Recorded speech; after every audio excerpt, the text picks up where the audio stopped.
Kemet Rise of the Gods is here. It's the latest expansion in the Kemet line, and I've seen a number of comments online from people perhaps who have gone all in and bought everything. I know I've received everything all at once. I'm feeling people feeling a bit overwhelmed about what everything is, how you assemble it, how you store it in the big box. And whilst there are one or two big box storage videos out there, there really isn't much explanation about what everything is and where it comes from, other than in the forums of Board Game Geek if you want to troll through those. So I thought I would attempt to go through my Kemet Rise of the Gods big box, show you how I've organised everything and tell you what everything is and where it's all assembled from.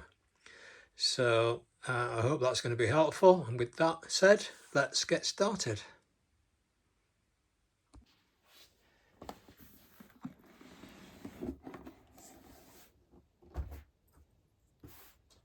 Okay, first up I have all my paper items on the top of the box.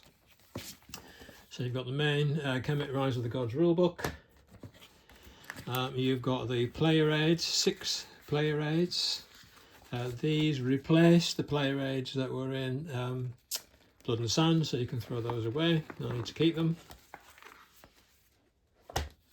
Packing guide. And the Book of the Dead rulebook, if you own Book of the Dead. The rules of the Book of the Dead are not in the Rise of the Gods main rulebook, so you need to hang on to this. The board then fits very nicely on the top.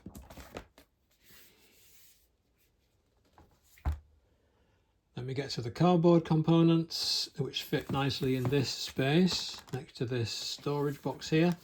So these are storm templates that are used to blank out parts of the map if you're playing with less than 6 players. This is the scoreboard, a track for each player, and the fame point tokens will go along here to track how many points people have got. And this is the player order track. This carries the square tokens of each player colour, which you'll see later when we get into the player pieces. This is the board from Book of the Dead, and this carries the triangular player markers that you'll see later in the player boxes. It records the putrefaction level for each player when you're playing with the Book of the Dead expansion.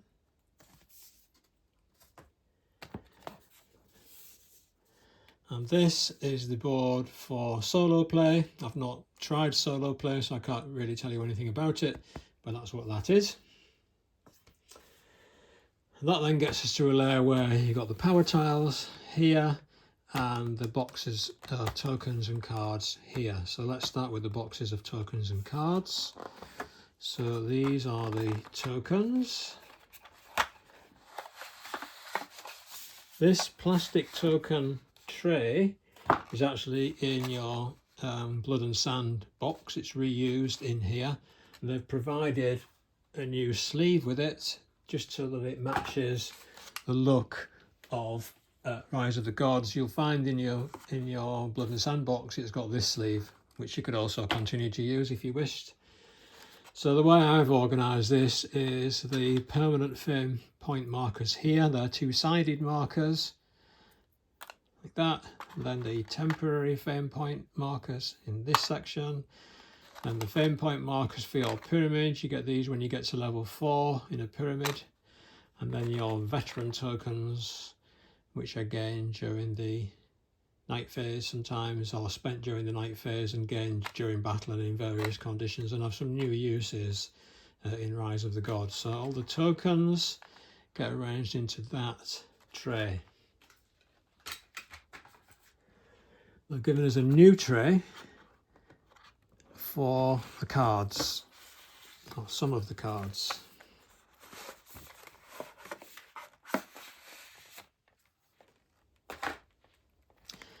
This side, these cards that have this pyramid graphic on are solo play cards. I haven't opened them. so they're still there. These are your Divine Intervention cards. Now you can take all of the Divine Intervention cards, these small ones, and put them all together and shuffle them all, with the exception of 2 per player, which are better off stored in the player box, and I'll show you those when we get there.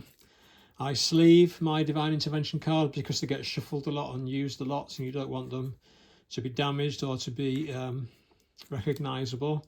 Because the sleeve, they don't fit in that middle tray compartment, but there's plenty of space next door to just let some of them go in there. So that's what I do with my Divine Intervention cards. And these are the special battle cards. So each player has got a set of 8 battle cards, which are standard across all the players. You'll see those later. These are the special battle cards that are gained when you buy a particular power-up tile or when you play with a particular god. You can tell that they're special ones because the player battle cards have a colour in this chevron here denoting which player it actually belongs to. Now it can be quite tricky to find the correct battle card when someone buys it, and the way to identify them is to use the player aid.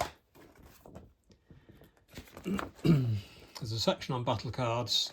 The 8 at the top are the standard battle cards, and these 5 at the bottom are the special battle cards. Those are the 5 that you identify and put in this tray, and you only get them out if someone buys that particular upgrade.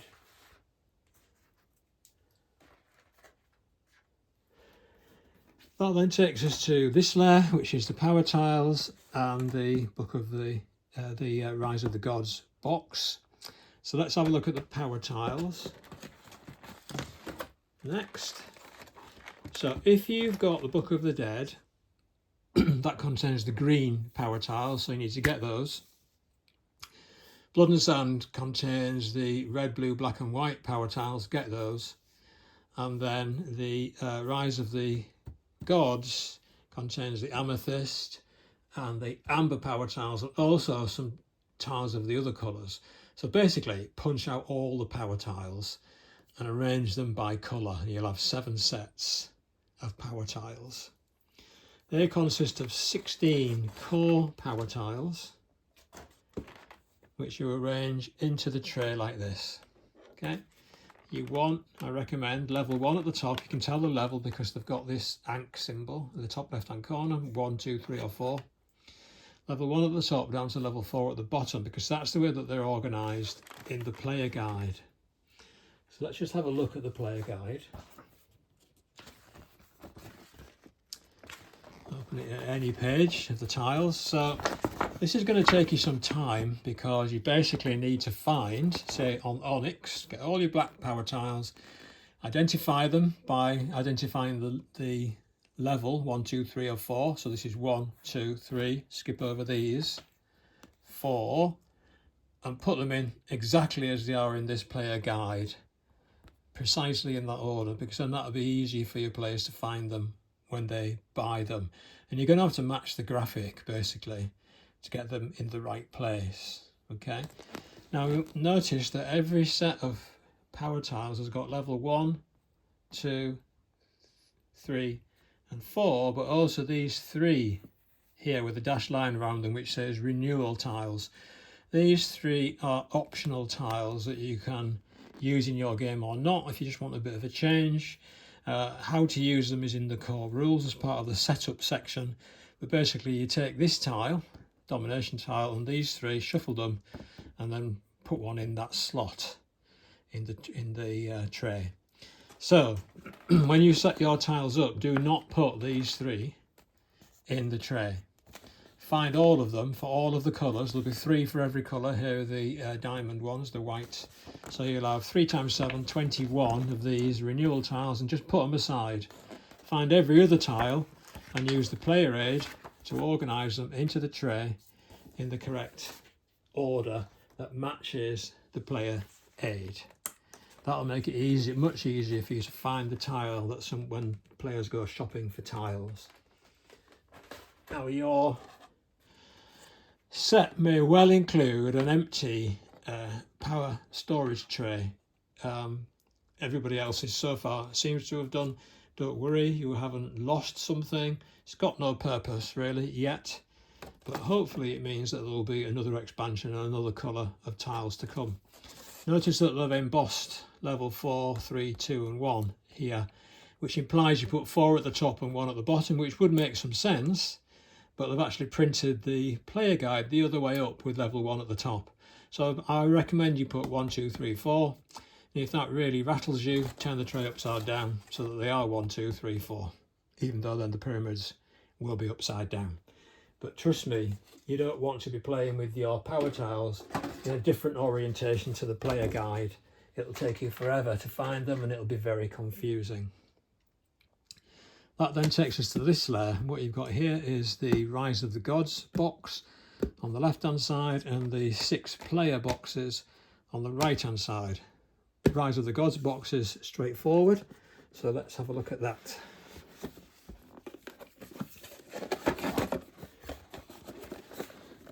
So this includes the 6 large miniatures that you use when you're playing with the Rise of the Gods expansion, which of course is new to us in this big box. You have 6 miniatures and you will have 6 of these tiles, 2 layered tiles with slots here to take a token, which we'll see in a bit. When you get your box, there'll be cardboard dividers here and here, and these will be laid on the top like this. Okay, I've taken those dividers out and laid some of my miniatures down, and that's because the box isn't tall enough really to store the miniatures stood up. If you look at this miniature, Anubis, it looks like he's stood in a high wind because his ears have become bent, because when he's stood up like that and you put the tiles on the top, it squashes the ears.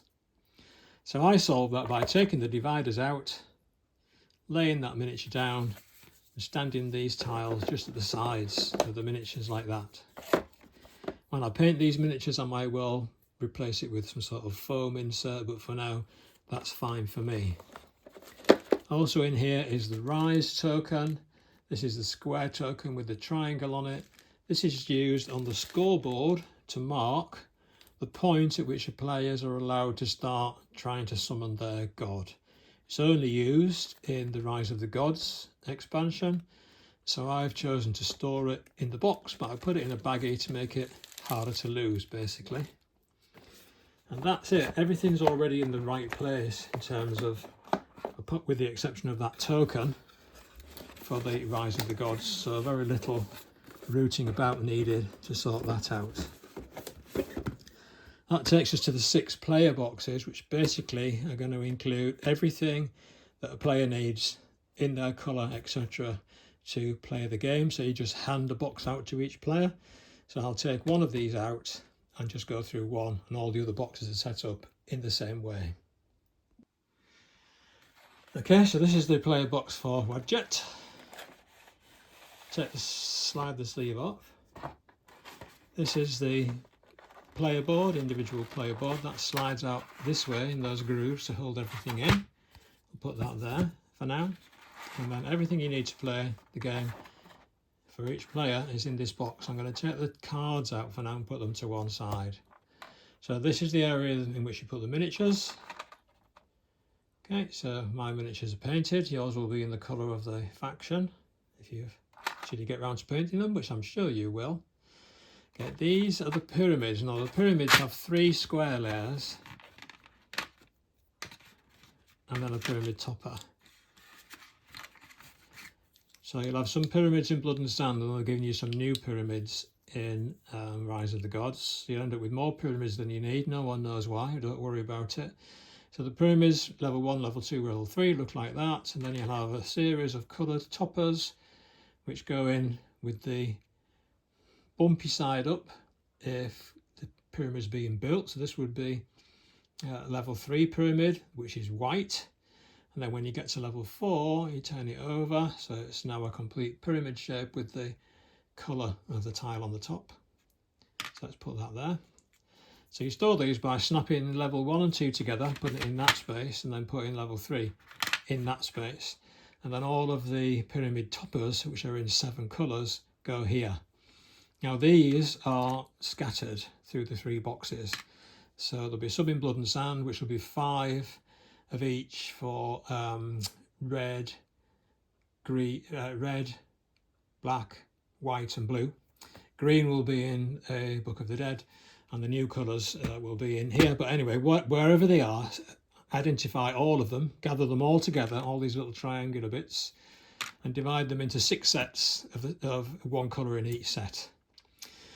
If you haven't got Book of the Dead, then you won't have 6 green pyramid toppers. You'll have 1 green pyramid topper for the 6th player, and the 5 more that you need will be in a Book of the Dead when you and if you buy it. Okay, so they're all in here. Right, let's look at some of the tokens that are in here. So this square one is the player order marker, and it goes on here. Okay, so there will be 5 of those will be in Blood and Sand, and 1 of them will be in Rise of the Gods for the 6th player. Okay, then you've got the triangular one. Look at this. That's for the Book of the Dead, and it fits here on this triangular track. And 5 of those will be in Book of the Dead, and 1 of the 6th player one is in Rise of the Gods. There's a bit of a theme here. Everything to do with the 6th player, by definition, will be in Rise of the Gods. Okay, the rest you have to assemble from the other boxes. Got a silver and gold token here. These are used when you buy a particular power tile that gives you a silver or gold token and allows you to take some extra actions. You've got a small oval marker. This is for use with the gods module, and it goes here to mark the life points of your gods. Okay. And then you've got a larger oval token like this. This is the prayer point token, and that will be used with your player board to record how many prayer points you've got by moving it up and down this dual layered track at the top. These tokens in this little slot, 7 of them, are 1 token per tile colour. Okay, so you've got 7 colours. Now, there's some of these in Blood and Sand, but an entire replacement set in Rise of the Gods. So you don't need the ones in Blood and Sand. You can leave them unpunched or throw them away. I'd probably keep them as backups.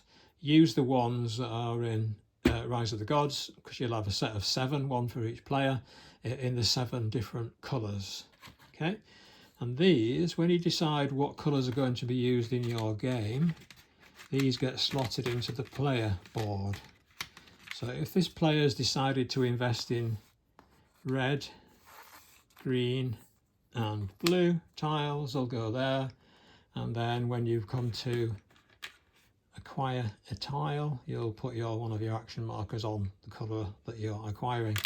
You'll notice that some of mine have got little stickers on. That's because I'm colourblind, and I found that I couldn't tell the green from the black, the red from the amber, or the blue from the amethyst. So I've got stickers on the green, red and amethyst tiles just to help me out. Yours will just be plain, and you don't need the stickers unless you're playing with somebody who's colourblind, and then it might be helpful to them.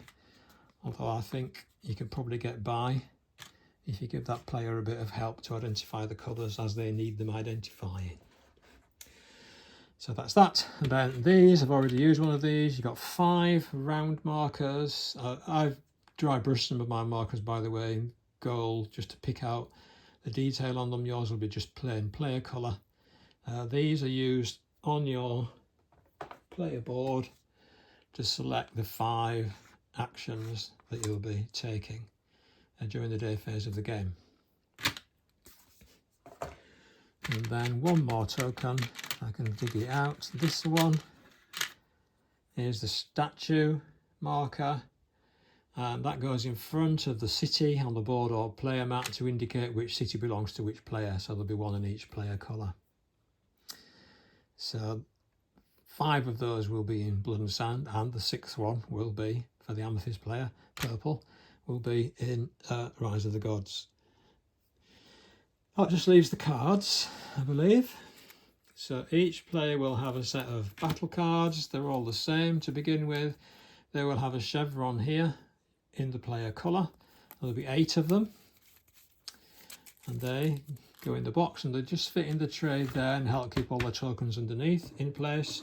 Then these are the 2 Divine Intervention cards that I mentioned you need to take out and put in the player boxes. They're easy to identify because they've got the player god artwork in the background now. So Blood and Sand includes 5 of these, certainly these diversion cards in the core box that don't have player graphics in the background. Throw those away, it could just be confusing if you keep them. Don't mix them in with the others. If you have mixed them in, find them because they'll have this symbol on them.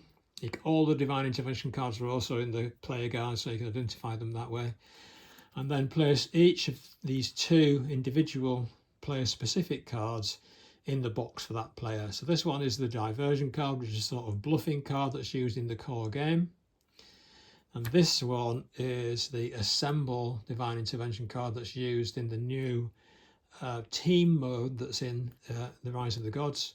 I've played with the draft rules for that on team mode a few times. It's tremendous fun. So I recommend you try it if you haven't tried it yet. It adds very little to the core rules, and it's great fun to play it as teams. And that's all the content that a player needs. Do that times 6. It'll take you a little while.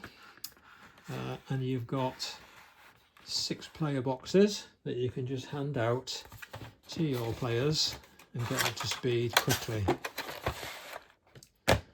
So let's see what's in the last layer.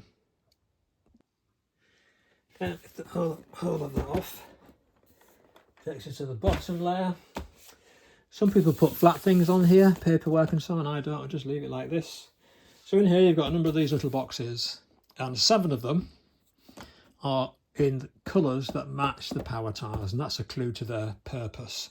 So these hold all of the miniatures that you need when playing with a particular colour of power tile. So if you're playing with the blue power tiles, all you need to do is take the blue box and the stuff will be in it that you need for those power tiles. Very nice. Then there are 3 that are white that are not linked to power tiles. So the ones that are linked to power tiles have got this gold banding on them. The other white ones have no specific purpose at this point. So let's have a look at some of them. So the blue one, if you're playing with blue power tiles, you would just take your blue box, and in it will be the creatures that go with the blue power tile. So that would be the elephant. I've painted mine, yours will just be the brown colour, and the Sphinx. And also I've decided now to put my supplementary creatures that go with the 21 special tiles in the box as well. This creature won't get used unless I choose its tile from those supplementary tiles that we talked about earlier and that I'm going to show you shortly. So if I'm playing blue, I just take this out, the creatures are there, and you're good to go nice and quickly. These are the new amethyst ones. Nothing to see in there, not painted yet. Red, now I can't tell the difference between the red and the amber box lids, doesn't really matter so long as I know which I've used for which. So these have got the phoenix, the giant scorpion. I mean, the miniatures really are nice in Kemet, unusually nice for what is essentially a board game. The scarab beetle, they're in there. And the sacred bull, again, is linked to one of the special power tiles, hence I've not painted him yet because we've not played with them. Right, we need to have a look at amber, or what I'm calling amber, which is this box, because this has got the creatures in there, the hippo and so on, that go with the amber tiles, but it's also got these small miniatures. So you've got 2 packets of small miniatures, some with weapons, some without. These are the ones without weapons, and they are the servants. They're new in Rise of the Gods, and they are linked to the amber power tiles. When you buy some of the power tiles, you'll get a servant. Okay, and the power tile will tell you what that servant does. It gives some sort of boost or upgrade to the unit that it is with. So they go in the amber box because they're to do with the amber power tiles, whereas in the black ebony box we have some more miniatures. These are 8 miniatures, and these are the mercenaries. These are from Blood and Sand. The mercenaries will have either a spear like this or blades, swords like this. Okay, and that's just so that there are 2 tiles, so 2 sets of 4 miniatures, so you can tell which player they belong to. Or I've got the spear miniatures, or I've got the sword miniatures, and the rest in here, there's the fearsome Amut. The rest in here are just the normal black. There's another type of Sphinx, can't remember his special name, and a griffin.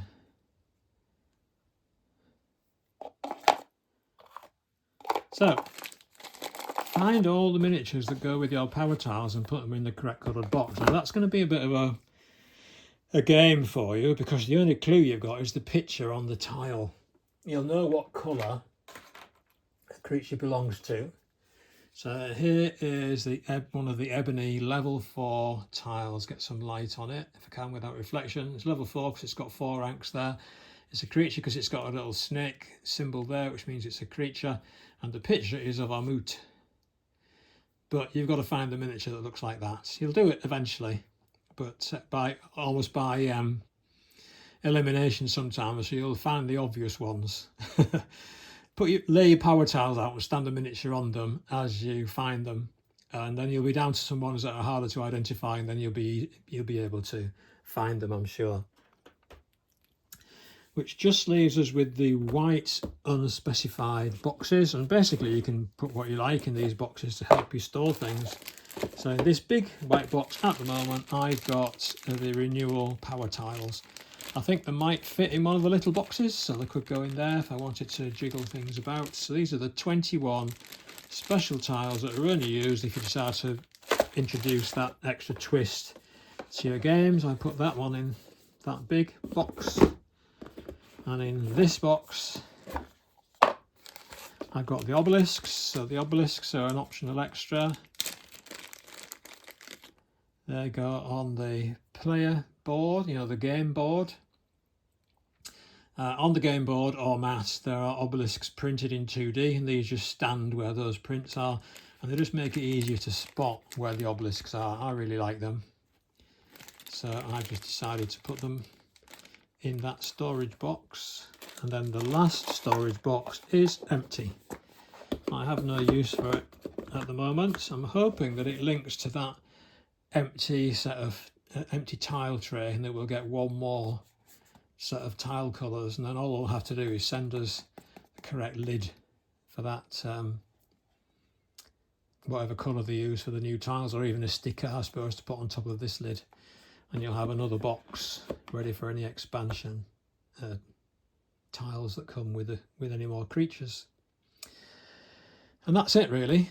So you're going to assemble all your tiles, get them into the right colour, put them into the sets, put the 21 special tiles in here until you decide to use them in your game. Assemble all the player pieces into 6 sets, identical sets of the same thing, which will be scattered around the boxes, but they'll all look the same. And assemble your player boxes in the way that I've shown you, with all those bits for each player. That's that sorted. Your Rise of the Gods box is basically sorted. All you've got to do is find the Rise of the Gods token, and I suggest you put it in that box with the gods. Find the creatures for each colour, put them in these boxes, and the other little miniatures for the mercenary and the servants, and you've got it all organised, and it'll be much quicker to set up and play. So I hope that's been helpful, and I hope you really enjoy your plays of Rise of the Gods.